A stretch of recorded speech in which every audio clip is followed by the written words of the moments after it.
राज्यातील शेतकऱ्यांसाठी दिलासादायक बातमी 30 जून पूर्वी शेतकऱ्यांना कर्जमाफी देण्यात येणार आहे अशी माहिती कृषी मंत्री दत्तात्रय भरणे यांनी एबीपी माझाशी बोलताना दिली आहे। 2019 मधील राहिलेल्या शेतकऱ्यांना देखील याचा लाभ मिळणार आहे।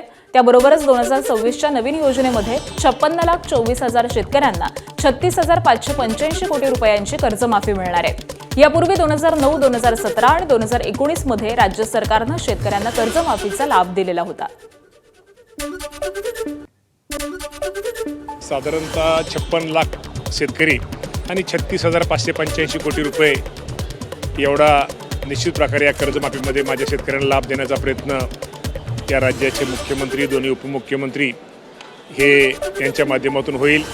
साधारणतः 30 जून पूर्वी आपल्याला माहिती आहे की जे शेतकरी 2 लाखाच्या आत थकबाकीदार आहे, ज्यांना 2 लाख त्यांना ताबडतोब आणि प्रोत्साहनपूर्व आपल्याला माहिती आहे की जे रेग्युलर शेतकरी कर्ज फेडतात त्यांना 50,000 रुपये आणि तिसरं जे आपल्याला माहिती पूर्वी 2019च्या कर्जमाफीमध्ये ज्यांचं 2 लाखाच्या वरचं कर्ज आहे त्यांना कर्जमाफीच्या योजनेमध्ये समावेश नव्हता। समजा एखाद्याला 2,10,000 आहे तर 10,000 रक्कम असल्यामुळे त्यांना 2 लाखाचा लाभ त्यांना कर्जमाफीचा मिळाला नाही। ज्यांचं कर्ज 2,10,000 आहे आणि त्यांनी जर 10,000 वरचे भरले तर त्यांना 2 लाख रुपयाचा कर्जमाफीचा लाभ मिळतोय आणि या बाबतीमध्ये निश्चित प्रकारे खूप चांगला निर्णय माझ्या शेतकऱ्यांसाठी या राज्याचे मुख्यमंत्री, दोन्ही उपमुख्यमंत्री घेतलेला आहे।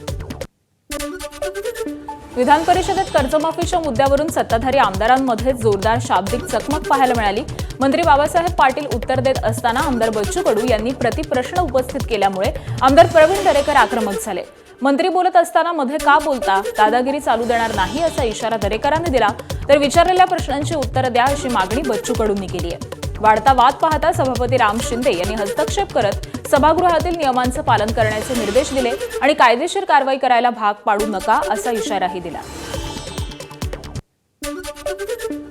तर आले पाहिजे तुमच्या नाही येणार नाही असं दिसून आलं चित्र म्हणून मी बोलतो ना भाऊ अरे हा प्रवीण दरेकर। सभापती महोदय, माझी आपल्याला नम्र विनंती आहे की आजही मागाशी प्रश्नाच्या वेळेला असंच झालं।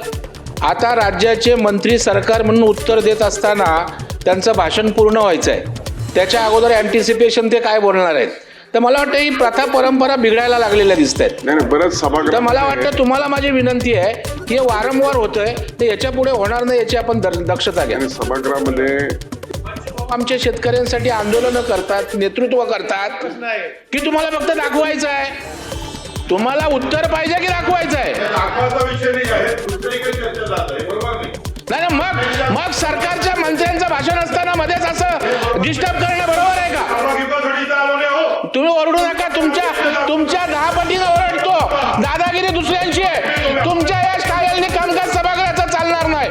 सभागृहाचं कामकाज दादागिरीवर चालणार नाही आणि तुमच्यापेक्षा 10 वेळा आवाज मी देतो। जायचं त्यांना हुल मारा, चाल।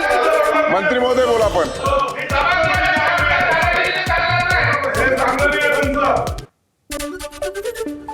शेतकऱ्यांच्या संपूर्ण कर्जमुक्तीसाठी आणि पीक विम्यासाठी शेतकरी नेते रविकांत तुपकर यांनी राज्य सरकारला इशारा दिलाय। अन्नत्याग आंदोलनामुळे प्रकृती खालावल्यानं छत्रपती संभाजीनगरातील रुग्णालयात उपचार घेत असलेल्या तुपकरांनी सरकारला ठणकावलंय। शब्द पाळा नाहीतर संघर्षाची नवी ठिणगी पेटेल। सरकारनं शब्द पाळला नाही तर मी स्वतः मुंबईत येऊन आंदोलनाला बसेन, एकदा बसल्यावरती उठणार नाही असा इशारा त्यांनी दिलेला आहे। जलसंपदा मंत्री गिरीश महाजन यांनी कर्जमाफीच्या निकषांबाबत बैठक घेतल्याचं आश्वासन दिलं होतं, मात्र अद्याप निर्णय न झाल्यामुळे शेतकऱ्यांचा असंतोष वाढतोय। अन्नत्यागामुळे तुपकरांच्या किडनीवरती परिणाम झालेला असून साखरेची पातळी धोकादायकरित्या घसरलेली होती।